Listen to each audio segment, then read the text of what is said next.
Elise Labott, thank you so much. Joining me now is Democratic Senator Ed Markey of Massachusetts. He serves on the Senate Foreign Relations Committee. Senator Markey, thanks so much for joining us. Appreciate it.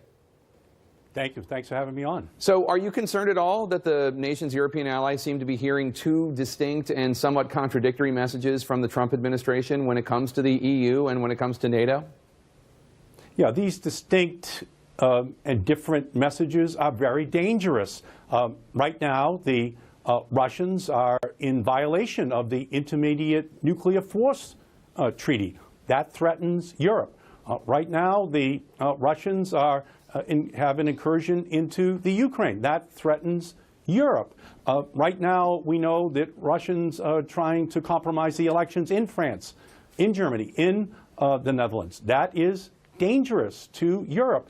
And so, really, since the end of World War II, the foundational protection of the planet has been this alliance between the European nations and the United States. We have created a global economy.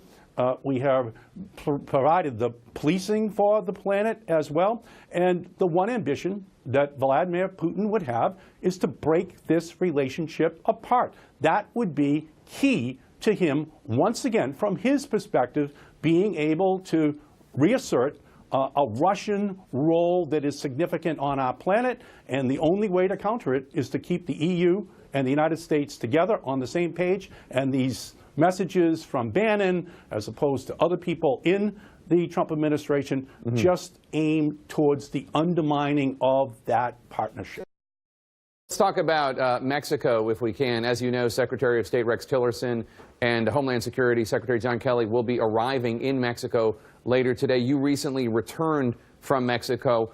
What are the biggest concerns that the Mexican leaders have right now when it comes to their relationship with the United States? And do you think this relationship has been damaged in the long term?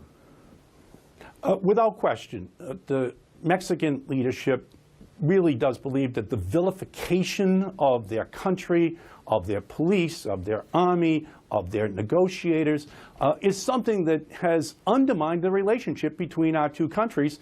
And the Mexicans say quite clearly that we need them in order to provide security for the border. We need them in order to keep fentanyl and heroin out of our country. We need them if we're going to have a full and fair trade relationship with the Mexicans. And everything that they're doing, that is the Trump administration, so far has undermined the relationship which we need, not making us more safe, but less safe, not pointing towards a direction of partnership, but towards one which is adversarial, and that ultimately is not good for the United States. Senator, we're hearing a lot of talk from Democrats about the United States no longer being a country of inspiration. Instead, it's being it's turning into a country of deportation. But as you know, the Obama administration deported more than 3 million undocumented immigrants. That compares to slightly more than 2 million under President Bush and fewer than 1 million under President Clinton. Many immigrants' right groups referred to him as the deporter-in-chief. What is President Trump doing that is not an extension of the Obama policy?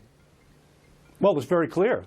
What President Trump is doing is saying that he is now going to hire an army of 10,000 agents inside of the United States. That is fundamentally different than Barack Obama. And what he's done is he's saying to families all across America, children in families who have parents who have committed no crimes, that they should start to worry about whether or not their mother or father should be concerned that they could be deported and have to take the children with them. And all I can say to President Trump is, for God's sake, just say to those families they don't have to worry. If no serious crime has been committed by any member of the family, that they don't have to worry. He's putting a cloud over every single family who is an immigrant in our country, and it's wrong. And this announcement of a 10,000 person deportation army